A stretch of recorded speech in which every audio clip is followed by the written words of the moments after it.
नमस्कार, मैं हूं आपके साथ अनुष्का राय और आप देख रहे हैं खबर का सच।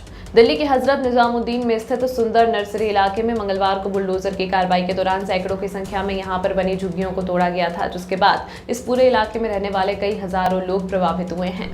वहीं इस कार्यवाही के बाद कांग्रेस दिल्ली प्रदेश अध्यक्ष अरविंदर सिंह लवली ने प्रभावित इलाकों में दौरा किया और जिन लोगों का आशियाना टूटा है उन सभी लोगों से बातचीत की। बातचीत के दौरान उन्होंने लोगों को आश्वासन देते हुए कहा है कि हम उनकी लड़ाई को आगे तक लड़ेंगे, कोर्ट में जाएंगे, एलजी से बात करेंगे। मीडिया से बात करते हुए अरविंदर सिंह लवली ने जमकर आम आदमी पार्टी सरकार और केंद्र सरकार पर निशाना साधा। उन्होंने कहा कि भाजपा सरकार और आम आदमी पार्टी सरकार ने गरीबों का आशियाना छीन लिया। इस ठंड के मौसम में यह गरीब कहां जाएंगे? कांग्रेस पार्टी ने कभी भी गरीबों के आशियाने नहीं छीना, हमेशा उनकी तरक्की के लिए काम किया।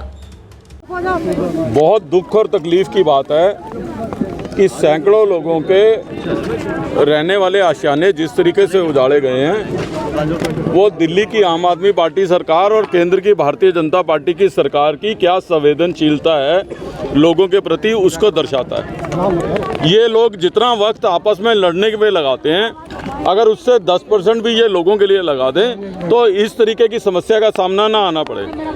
ये ठीक बात है कि अदालत का ऑर्डर है, लेकिन इस अदालत में के ऑर्डर में सरकारी वकील जब जाता है, हमारे समय में भी अनेकों केस ऐसे अदालतों में चलते थे, हमारा सरकारी वकील वहां जाके ये बताता था कि इन लोगों को हम ऑल्टरनेटिव प्लॉट देने की पॉलिसी बनाई है और जब इनको ऑल्टरनेटिव प्लॉट दे देंगे तो तब इनको शिफ्ट करेंगे। लेकिन जो है सरकार का कोई स्टैंड ही नहीं है। जब स्टैंड नहीं है तो न्यायालय ऑर्डर पास कर देता है और ये जो है इस सरकार को लोगों के प्रति कोई संवेदनशीलता ही नहीं बची है। आप देख रहे हैं किस तरीके से सैकड़ों लोगों के घर उजाड़ दिए हैं। इनके पास जाने की कोई जगह नहीं है, रहने की कोई जगह नहीं है, यहाँ तक कि इनको अपना सामान इकट्ठा करने का भी जो है मौका नहीं दिया। और इतने बिजी हैं ये सियासत के खेल में, गद्दी के खेल में, कि ना तो मुख्यमंत्री ना केंद्र सरकार के किसी नुमाइंदे को आज तक इनकी सुध लेने की जो है फुर्सत मिली है। मुख्यमंत्री इतने जिस स्टेट के अंदर 200 परिवार उजड़ गए हों, उस प्रदेश का मुख्यमंत्री चैन से कैसे सो सकता है? ये तो सोचने का, ये चिंता का विषय है, ये सोचने का विषय है। हम निश्चित तौर पर, खाली इनका इशू नहीं है, सेम इशू संगम विहार में हो रहा है, जहाँ सैकड़ों परिवार जो है वहाँ बसे हुए हैं और उस कॉलोनी को तोड़ने का ऑर्डर हो गया और दिल्ली सरकार के कानों के ऊपर जूं नहीं रेंग रहा, खाली अखबारों में बयान देके अपनी जान छुड़ा लेते हैं। सरकार को जो काम करना चाहिए वो कर नहीं रही। कांग्रेस पार्टी की तरफ से हम इन लोगों के साथ खड़े हैं और आज इसी कड़ी में मैं फरहाद सूरी जी जो दिल्ली के पूर्व मेयर रहे हैं, दर्शना जी जो निगम पार्षद जो है जंगपुरा क्षेत्र से रही हैं, हम सब लोग और तमाम हमारे कांग्रेस के साथी इस क्षेत्र के, हम इसीलिए आए हैं। आज फरहाद भाई ने ऑलरेडी, हम जो कांग्रेस की तरफ से कर सकते हैं, इनके खाने की व्यवस्था 2-3 के लिए इंतज़ाम फरहाद भाई ने किया है और हम इनका मामला अदालत में भी लेके जाएंगे। लेफ्टिनेंट गवर्नर साहब को भी मैं लिखूंगा कि आप एक तरफ तो कह रहे हैं कि ग्रैप 4 दिल्ली में लागू है और कंस्ट्रक्शन एक्टिविटी बैन है। जब कंस्ट्रक्शन एक्टिविटी बैन है तो डेमोलिशन की एक्टिविटी कैसे हो सकती है?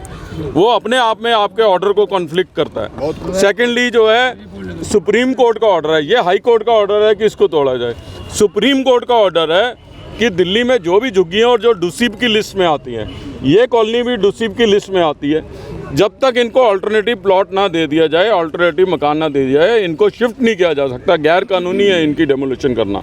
और दूसरा, हमने अपने समय में राजीव गांधी आवास योजना बवाना में बनाई थी, जिसमें सैकड़ों फ्लैट बन के तैयार हैं। वो इसीलिए थे कि जहाँ भी हमको इस तरीके की बस्ती को शिफ्ट करना है, पहले उनको हम प्लॉट, उनको आप फ्लैट अलॉट नहीं कर रहे हो।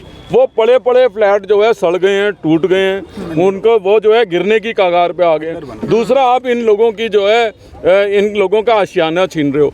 कांग्रेस पार्टी इस सारे मसले पे चुप बैठने वाली नहीं है।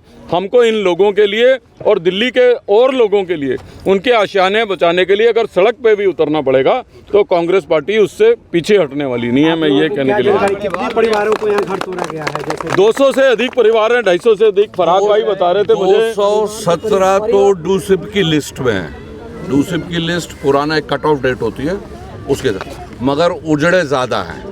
तो 217 का तो ऑफिशियल लिस्ट है, कानूनी हक बनता है, कानूनी हक बनता है। और कभी भी, जैसे अध्यक्ष जी ने कहा, लैंड ओनिंग एजेंसी डूसिब में पैसा जमा करवाती है, ये उनकी जिम्मेदारी है।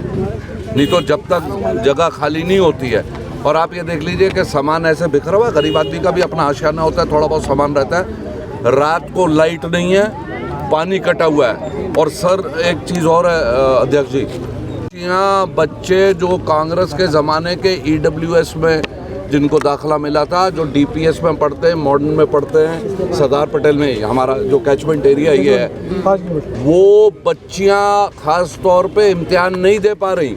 आसपास जो कमरा 4, 4.5, 5 हज़ार में मिलता था, वो आज 10 हज़ार में भी नहीं मिल रहा। दलाल 15,000 रुपये सिर्फ मिलाने के ले रहे। तो ये लोग कहाँ जाएंगे? मतलब खुदा के सिवा तो इनका कोई है ही नहीं। तमाम महत्वपूर्ण खबरों के लिए देखते रहिए खबर का सच।